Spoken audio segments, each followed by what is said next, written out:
So,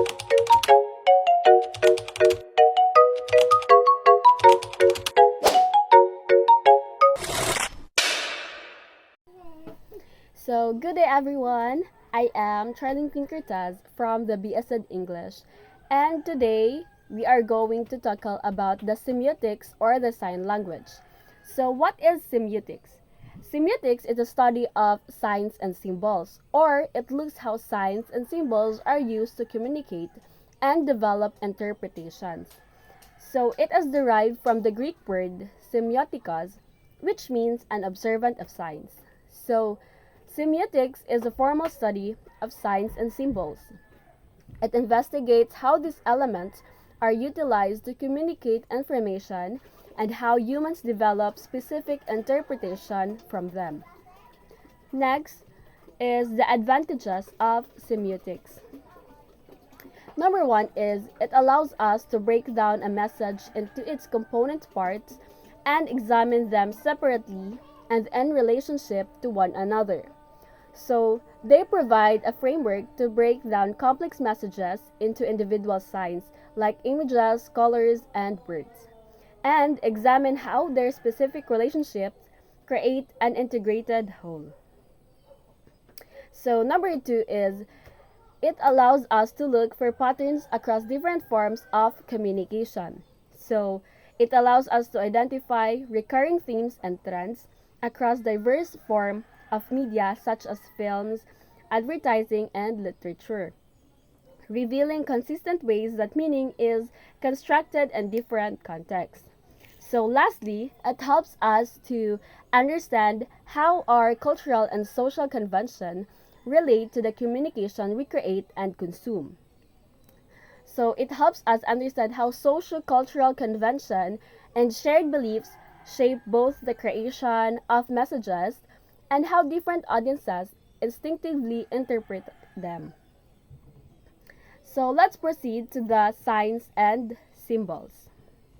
So, in the study of meaning or semiotics, while these terms are often used interchangeably in everyday life, they function as distinct tools for communication. So, sign. Sign is a symbol which is understood to refer to something other than itself. So, sign is a direct indicator that points to a specific, concrete fact or instruction. It is usually unambiguous and leaves little room for interpretation. So, for example, smoke is a sign of fire, while a red octagon is a sign to stop your vehicle. So, let's proceed to symbol. So, symbol is an object that represents stands for or suggests an idea or visual images. So, symbol is an object or image that represent complex, abstract ideas through cultural convention or shared understanding. So, symbols carry layers of meaning and can be interpreted differently depending on context. So, for example, a dove is a symbol of peace. A national flag is a symbol of a country's value and history. So now let us proceed to the famous theorists. Number one, we have Ferdinand de Saussure. So he was a Swiss linguist who created the term semiotics, and he distinguished between signifier and signified. So Ferdinand was a foundational Swiss linguist whose work shifted the focus of language studies from historical evolution to the systematic structure of language. So Ferdinand defined the sign as a two-sided psychological entity. Signifier, which is the significant, while the signified or the signifier or the signify. Signifier or the significant. So let's define the both.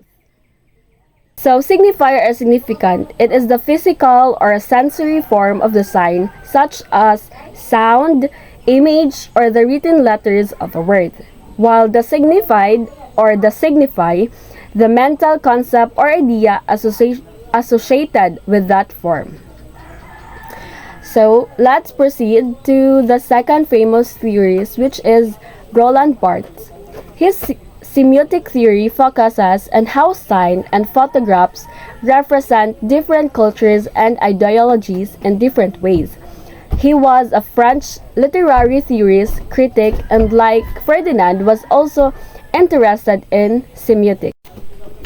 So Roland Barthes was a pivotal French structuralist and post-structuralist theorist whose work in semiotics, the study of signs, analyzed how popular culture constructs. He built upon Ferdinand linguistic foundations but focused heavily on the second order or the ideological and cultural meanings of non-verbal symbols such as advertisements, fashion, and photography. So, denotations, or the first order. The literal, explicit, and non-coded meaning of a sign. For example, in a photo, this is the actual or the objective image. So, let's proceed to the connotation, or the suggested meaning of the sign and the cultural conventions associated with the sign. So, connotation, or the second order, the cultural or associated meaning attached to the sign. This is how a culture interprets an object, often reflecting dominant ideologies. So, another is the myth.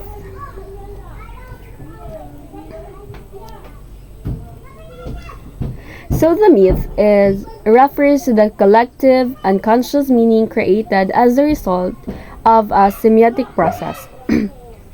So, Barthes proposed that a myth is a chain of semiotic events which, when experienced or seen by members or society, creates a subconscious meaning. So, for example, when a members of society comes across a sign of McDonald's, KFC, and pizza, but the myth would be consumerism, capitalism, and obesity. Or Roland Barthes' theory of myth is a foundational concept in semiotics, particularly as detailed in his 1957 work Mythologies. Defines myth as a second-order semiological system or a mode of signification. It is not a specific object or story, but rather a system of communication. Now, let's proceed. Let's proceed to Hall or Stuart Hall. He is the third famous theory. So, Stuart Hall argued that for those decoding readings, there can be a number of unlimited readings and that the decoder process is polysemic, or meaning that text can have a number of meanings. So another, he is a cultural theorist and sociologist. Hall's encoding or decoding model is a part of the Resser theory that looks at how audience interpret and react to a particular medium, whether it be a newspaper or a television show. So, Hall shifted the focus from audience as a passive recipients to active participants who use their own frameworks of knowledge to interpret an idea. Institutions or encode messages with a preferred meaning based on their own ideologies, but the audience decodes them using their specific social and cultural backgrounds. Polysemy or polysemic. He argued that media texts are polysemic, meaning are multiple. They are not limitless. They are often structured in dominance to favor the preferred reading. So we are into our last famous theorist, which is Charles Peirce, He was born on September 10, 1839. He followed a career in math, philosophy, and was a logician. So Peirce's argument: every thought is a sign, and every act of reasoning of the interpretation of signs. So Peirce's argument that every thought is a sign and reasoning is the interpretation of signs forms of the basis of his semiotic theory. He possessed that all thought is mediated through signs, meaning human understanding is an interpretive process rather than a direct and mediated grasp of reality. So, Piu's argument define the word sign and semiotics. So, sign function as mediators between the external world of objects and the internal world of ideas. So, semiotics is the process of cooperation between signs, their object, and their interpretants. So, next, we are going to tackle the iconic or an icon. So, icon is the signifier is perceived as resembling the signified. A pictorial representation, a photograph of an architect's model of a building are all icons because they imitate or copy aspect of their subject. So an icon is a form of sign where the signifier physically resembles or imitates the signified, such as portrait, drawing, or architect's model, which mimics its subject. So lastly, we are going to define the word the interpreter.